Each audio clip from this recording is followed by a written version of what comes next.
Mengapa mengambil masa yang lama sehingga janji Tuhan itu digenapi?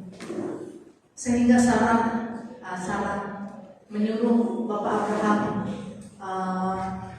tidur dengan hamba mereka, yaitu Hagar. Mungkin kata Sarah, dari Hagar lah Tuhan akan memberkati mereka dengan anak. Tetapi bukan demikian, okay? So mengambil masa yang lama, cukup lama untuk mereka develop iman mereka, okay? Untuk mereka bertumbuh dalam iman, mereka percaya pada janji Tuhan, sehingga mereka percaya, maka Sarah hamil. Okay? So masa yang lama Bapak Abraham belajar untuk mempercayai Tuhan, kata Tuhan. So sampailah masa imannya matang, dan di sanalah Sarah mengandung dan ada anak. Dan selepas itu, selepas Isa dilahirkan, sekali lagi Tuhan minta sesuatu yang luar biasa daripada Bapak Abraham. Itu Dia menyuruh Bapak Abraham mengorbankan anaknya di atas korban bakaran, Tetapi Bapak Abraham sudah belajar, dia sudah belajar tentang iman. So apa saja yang Tuhan suruh, dia akan buat. Okay? So sehingga sesuatu yang luar biasa kan, dia menyuruh anak Bapak Abraham untuk menyerahkan, untuk menjadikan anak dia sebagai korban bakaran, dibakar, diikat dibakar. Dia sudah melakukannya, dia sudah mengikat anaknya Ishak dan simpan atas atas tempat bakaran, tapi cuma dia belum menyalakan api. Esok itu Abraham ingin menyembelih, katakanlah menyembelih sebab tempat bakaran. Tuhan bersuara, Abraham, jangan menyentuh anak itu. Okay. So inilah iman yang orang percaya harus develop dalam hidup kita, yaitu percaya pada firman Tuhan. Dan cerita itu ada kaitan dengan khotbah saya pada pagi ini. Oke, mari kita terus beri semua fokus kita untuk firman Tuhan, supaya kita dapat sesuatu yang daripada Tuhan. Ada sebuah hamba Tuhan berkata, bagaimana kita menerima sesuatu adalah kita menangkap, kita menangkap arti, kita menangkap maksud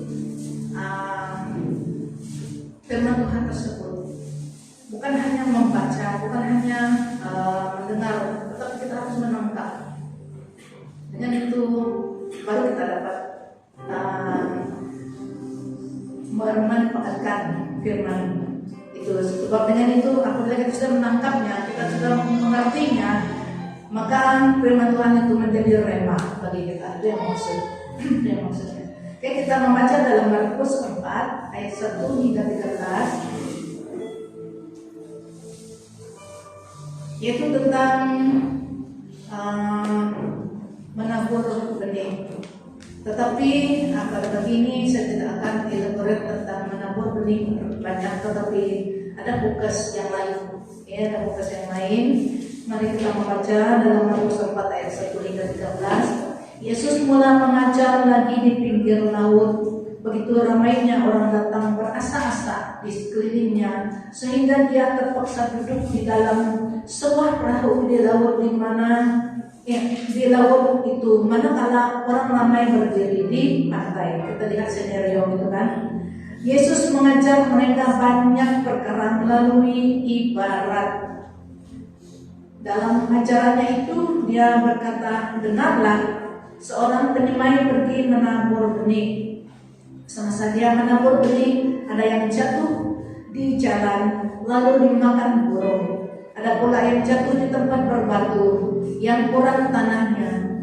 Benih itu segera bercambah karena tanahnya tidak dalam. Tetapi ketika matahari naik, tunas-tunas itu layu, lalu kering karena tidak berakar. Ada pula yang jatuh di tengah-tengah semak duri, lalu semak besar dan membantutkannya sehingga tidak berbuah.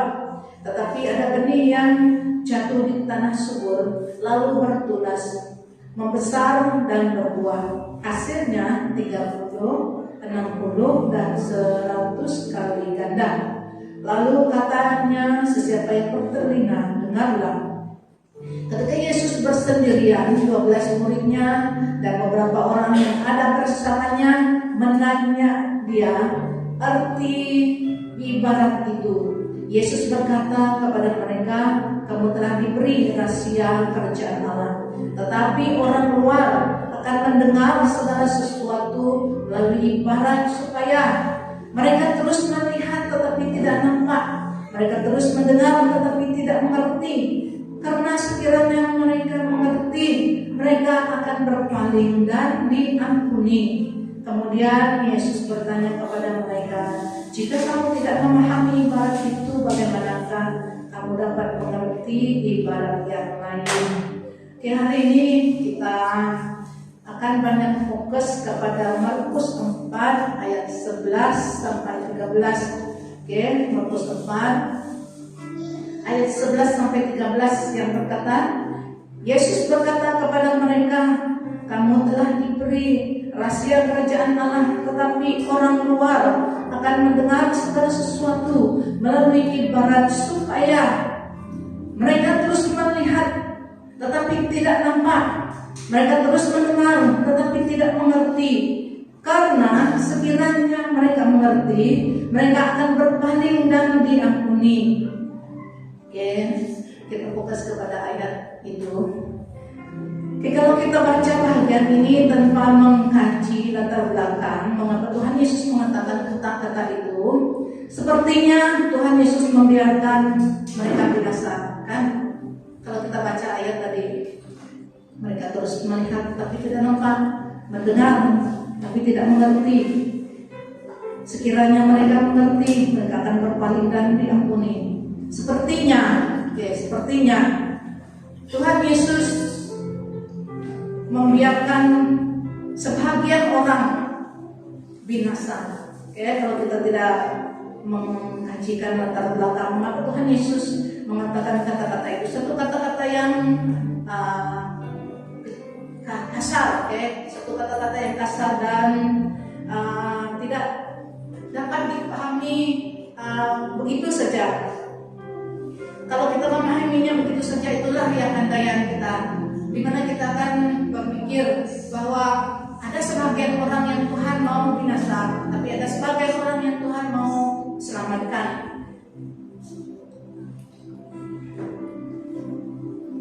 Tetapi bukan itu maksud Tuhan Yesus bila Dia mengatakan seperti itu.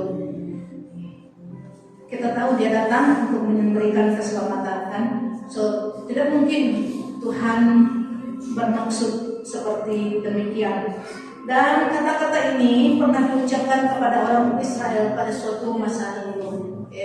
Kata yang seperti ini, sama seperti ini, Dia katakan kepada orang Israel pada suatu masa dulu, yaitu dalam Yesaya 6 ayat 9 hingga 10. Kita membaca Yesaya 6, 9 hingga 10. Firman-Nya, pergilah katakan kepada bangsa ini, mendengar terus tetapi tidak mengerti, melihat terus tetapi tidak mengetahui. Buntukanlah hati bangsa ini, pekakkanlah telinga mereka, dan pejamkanlah mata mereka, supaya mereka tidak melihat dengan mata, mendengar dengan telinga, dan mengerti dengan hati, lalu berpaling dan disembuhkan. Sama saja dengan yang dalam perjanjian baru, di mana Tuhan Yesus menegur mereka pada masa itu. Kenapa sampai Allah mengatakan begitu tentang orang Israel? Mengapa Allah sampai berkata begitu dahsyat kepada orang Israel? Bukankah mereka umat pilihannya? Kan mereka umat pilihan Tuhan. Sebab mereka menolak Allah berulang-ulang kali. Bukan satu kali, dua kali, tetapi banyak kali Allah menyebut orang Israel tegar leher. Maksudnya mereka begitu keras hati. Apabila Nabi Tuhan menegur mereka, mereka akan menyesal sekejap. Tapi selepas itu buat lagi.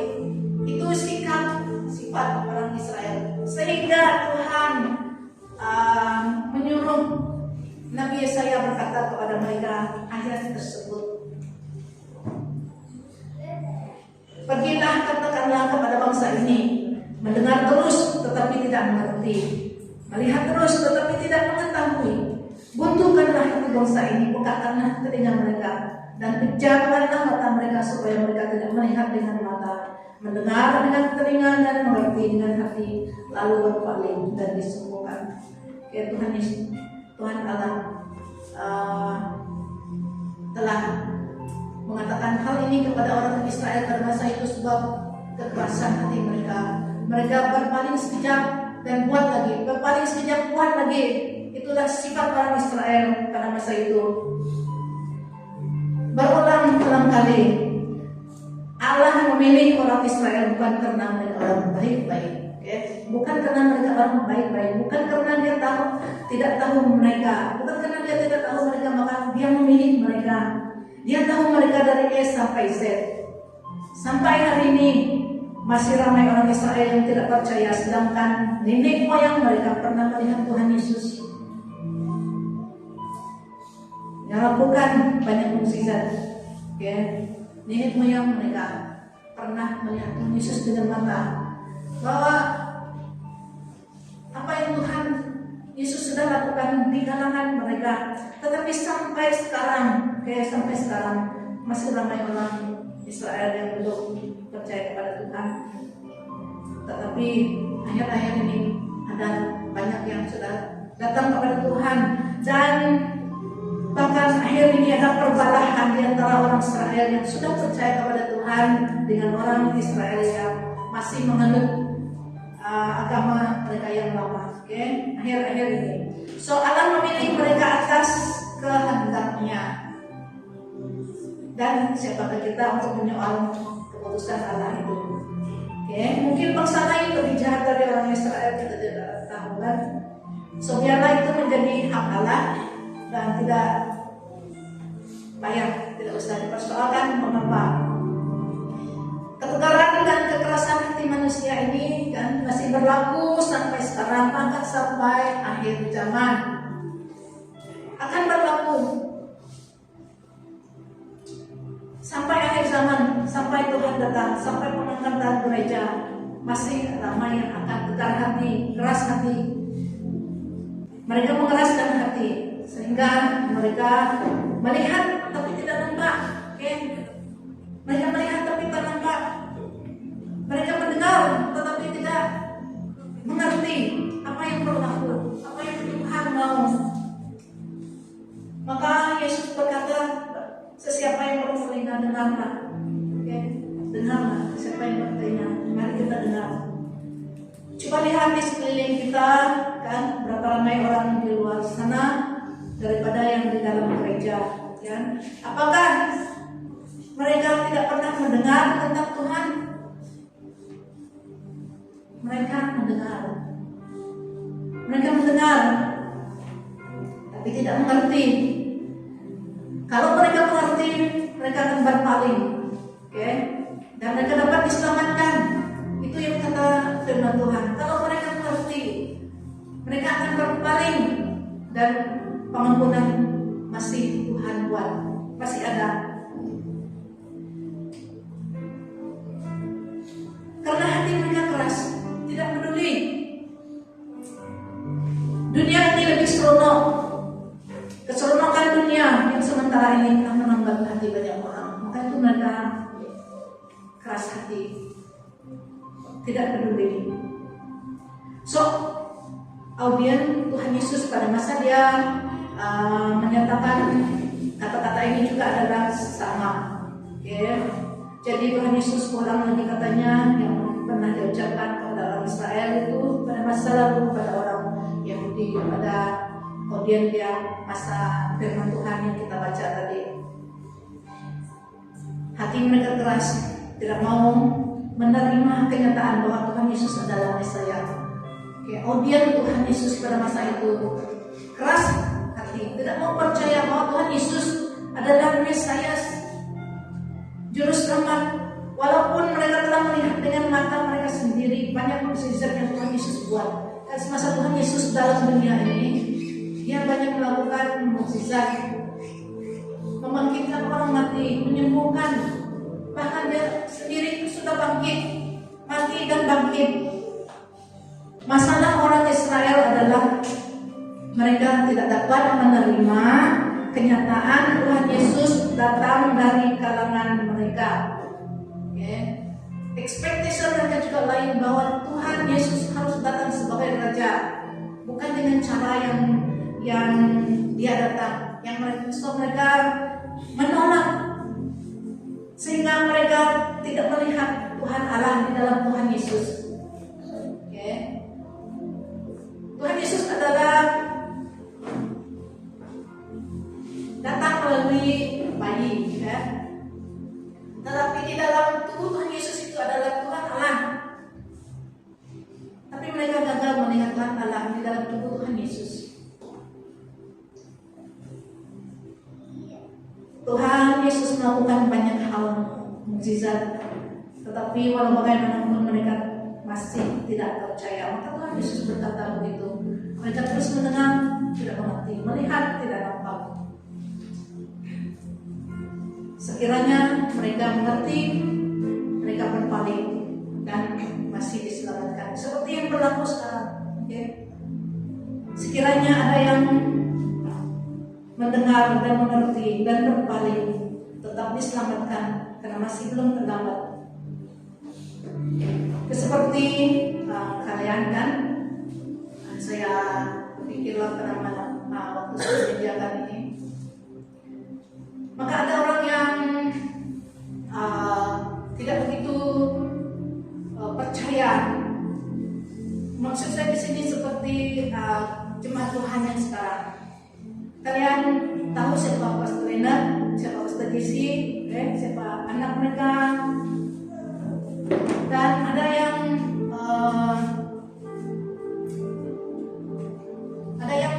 seperti audien Tuhan Yesus tadi. Kami tahu dia anak Yusuf. Siapa dia? Begitu. So jangan biarkan pengenalan itu menjadi penghalang. Jangan membiarkan pengenalan itu menjadi penghalang kepada iman saudara. Terima firman Tuhan yang disampaikan itu dan terima dengan hati yang terbuka bahwa saat ini yang Tuhan utus di tengah kita adalah Pastor Lina, Pastor Desi dan keluarga. Yang saya tidak mau sini adalah jangan membiarkan pengenalan kita menghalang, sebab kita harus tahu bahwa Tuhan telah mengutus pada saat masa tertentu hamba Tuhan di tengah kita. Karena inilah masalah orang Israel pada masa ini. Mereka tahu Tuhan Yesus itu dari mana, keluarganya, adiknya, abangnya, mereka tahu. So itu menjadi penghalang bagi mereka, sehingga mereka tidak melihat Tuhan Allah di dalam Tuhan Yesus, sehingga hati mereka tegar, sehingga hati mereka keras. Walaupun banyak mukjizat yang Tuhan sampaikan kepada mereka pada masa itu, melakukan banyak perkara yang besar. Karena Tuhan Yesus yang kita beritakan dan Tuhan Allah kita adalah Tuhan yang maha besar. Di dalam pembacaan kita tadi ada 4 jenis orang. Ada 4 jenis orang. Yang satu hingga 3 adalah orang yang dikategorikan sebagai orang yang terus melihat tetapi tidak nampak. Dalam pembacaan kita tadi kan kita ada 4 orang kategori, di mana Yang 1 sampai 3 adalah orang yang dikategorikan sebagai orang yang terus melihat tetapi tidak nampak. Mereka terus mendengar tetapi tidak mengerti. Sebab mereka tidak memelihara benih yang ditaburkan. Yang pertama, mereka biarkan iblis mengambil firman yang sudah ditaburkan dalam hati mereka. Yang kedua, apabila ada kesusahan ataupun penganiayaan karena firman itu, iman mereka segera luntur. Dan yang ketiga, kerusinan tentang hal-hal dunia, tarikan nafsu, harta benda dan aneka kemauan lain membangkitkan firman itu sehingga tidak berbuah. Jangan lupa tanah yang baik, tanah yang baik itu juga mengalami tekanan yang sama. Tanah yang baik tadi mengalami tekanan yang sama seperti mereka yang di dalam jenis yang 1 hingga 3 tadi. Mereka mengalami tekanan yang persis sama, tekanan yang sama. 2 kali 5 orang kata tuh. So tidak ada bisa tekanan yang sampai kepada mereka yang memiliki hati yang menerima ini, yaitu tanah yang baik. Semua yang mereka alami itu dialami juga oleh tanah yang baik itu. Firman yang mereka dengar juga diuji sama dengan mereka. Firman yang mereka dengar juga diuji sama persis seperti mereka yang di dalam situasi 1 hingga 3. Tetapi tanah yang baik, hati yang baik, memilih untuk menjaga benih yang ditabur, yaitu mendengar dan menerima firman itu lalu menghasilkan banyak, yaitu 30, 60, 100. Tanah yang baik memilih untuk menjaga benih yang ditaburkan. Jadi iblis tidak dapat mengambil firman yang sudah ditabur dalam hati mereka. Dan kesusahan ataupun penganiayaan karena firman itu tidak membuat mereka tawar hati, serta keuncingan tentang hal-hal dunia, tarikan nafsu, harta benda dan aneka kemauan lain tidak membantu firman itu karena mereka memilih untuk mendengar dan menerima firman sehingga menghasilkan buah dalam kehidupan mereka. So mari kita ingat bahwa tanah yang baik juga menerima tekanan yang sama seperti yang lain, tetapi ada bezanya di mana penerimaan mereka. Mereka menerima firman Tuhan dan memelihara firman Tuhan, mengerti firman Tuhan, sehingga firman Tuhan memberikan hasil dalam kehidupan mereka. So mari kita belajar untuk menjadi tanah yang baik, yaitu menangkap, menerima firman Tuhan dan memeliharanya, sehingga segala sesuatu yang di sekeliling kita tidak dapat membuat kita ragu-ragu lagi tentang firman Tuhan. Itulah Bapak Abraham, sehingga tidak ada sesuatu yang lain lagi yang membuat dia was-was terhadap firman Tuhan, sehingga apa yang Tuhan katakan dia itu saja persembahkan Esa, dia persembahkan sebab dia percaya sangat bahwa Tuhan ada penyelesaiannya. Dia tahu bahwa Tuhan adalah Maha Kuasa, maka itu dia percaya. Dia sudah tidak dapat diragukan lagi, maka itu dia menjadi Bapak iman kita. Ada satu lagi aspek yang ingin saya terangkan kepada kita, yaitu rahasia di sebalik firman yang berkata, karena sekiranya mereka mengerti, mereka akan berbalik dan diampuni. Coba katakan mengerti kepada temanmu di sebelah. Sebab kata mengerti ini adalah keyword yang akan kita belajar pada pagi ini. Mengerti. Sekiranya seseorang mengerti, itu yang Tuhan katakan. Sekiranya mereka mengerti, mereka akan berpaling dan diampuni. So banyak orang yang belum mengerti maksudnya.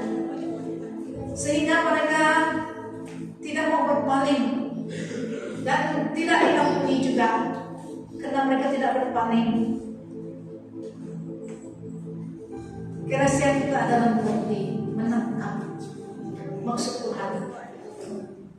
Pengertian kita akan firman Tuhan sangat penting, ya, karena kuasa firman terletak dalam pengertian kita. Kuasa firman itu terletak dalam kita memahami firman. Firman Tuhan berkuasa melaksanakan maksud dan tujuan firman Tuhan apabila kita mengerti. Sebelum kita mengerti, firman itu tidak akan berhasil. Sebelum Abraham sampai ke tahap iman yang Tuhan maukan, Ishak tidak dapat dikandung oleh Sarah. Tapi setelah sampai ke puncak imannya, maka Ishak dikandung dan dilahirkan, mengambil masa yang lama. Bapak Abraham belajar tentang iman, tapi setelah dia mendapat bergaul dengan Tuhan, setelah dia mendapat iman itu, sehingga tidak ada lagi yang dapat memgoyahkan dia tentang janji Tuhan. Sekiranya mereka mengerti, mereka akan berpaling dan diampuni. Bukan hanya soal keselamatan, ini penting. Sebab bagi kita sudah melimpasi soal keselamatan. Kita sudah mengerti tentang keselamatan, sehingga kita datang kepada Tuhan Yesus dan diselamatkan dan diampuni. Bukan setakat itu, ya. Pengertian firman Tuhan ini bukan setakat itu. Maka itu penting kita membaca firman Tuhan dengan teliti, dengan pertolongan Roh Kudus. Tanya Tuhan, apa maksud ini Tuhan? Ya, supaya kita mengerti, supaya kita dapat manfaat daripada firman tersebut, sehingga firman Tuhan itu memberkati kita. Sebab banyak yang membaca firman Tuhan supaya Tuhan senang. Ada yang berpikir, ya, saya baca firman Tuhan supaya Tuhan senang. Kamu baca firman atau tidak baca, tidak ada kaitan dengan Tuhan. Tapi kalau kamu baca dan mengerti, kamu yang untung. Itu yang kata firman Tuhan di sini, yaitu mengerti dan diampuni. Mengerti dan menerima berkat daripada firman Tuhan. Itu yang maksudnya. So saya katakan sekali lagi, bukan hanya tentang keselamatan, tetapi pergi jauh dalam lagi, yaitu tentang firman yang lain. Dimana apabila kita mengerti firman, sehingga kita menangkap maksud itu, yang akan menghasilkan tujuan Tuhan, mengapa dia menghantarkan firman tersebut. Kayak seperti yang saya katakan tadi, banyak orang yang membaca firman Tuhan supaya Tuhan senang. Tidak. Tapi kalau kita membaca firman Tuhan dan mengerti, kita yang mendapat keuntungan, yaitu hasil 30, 60, 100. Tuhan tidak dapat disenangkan dengan hal-hal lahirnya. Tuhan tergerak oleh iman, oleh firman-Nya. Dia tahu, dia lihat segala sesuatu, tetapi hanya tergerak bila ada iman. Bila ada iman, ada frekuensi. Satu Tuhan selalu berkata frekuensi, dia kata. So ada frekuensi, ada iman, ada aliran. Apabila wanita yang ada pendarahan selama 12 tahun itu menyentuh jubah Tuhan Yesus, ini adalah satu contoh yang sangat baik untuk kita melihat bagaimana iman, frekuensi iman itu penting. Apabila wanita yang ada pendarahan selama 12 tahun itu menyentuh jubah Yesus, dengan iman dia disembuhkan. Ramai orang yang menyentuh dia masa itu, tapi tidak ada yang terjadi, apapun terjadi. Sebab mereka hanya menyentuh dia, ataupun mungkin ada yang menyentuh dia karena mau kesembuhan, tetapi tidak ada iman, tidak ada juga efek dia, tidak ada juga kesan dia. Tetapi wanita ini, apabila dia menyentuh Tuhan Yesus dengan iman, kuasa Tuhan mengalir dan menyembuhkan dia. Iman. So di sini kita belajar bahwa iman itu sangat penting, oke? Dimana firman Tuhan berkata sekiranya mereka mengerti. Ayat ini sangat dalam sebenarnya. Sekiranya mereka mengerti dan berpaling, mereka akan diselamatkan. So mari kita selalu datang kepada Tuhan dan minta Tuhan menolong kita mengerti. Tolong saya mengerti Tuhan, firman Tuhan. Tolong saya mengerti cara Tuhan. Okay. Sebab Tuhan bekerja dengan cara Tuhan, bukan dengan cara kita. Okay. Tuhan tidak mau self-pity, dia mau iman.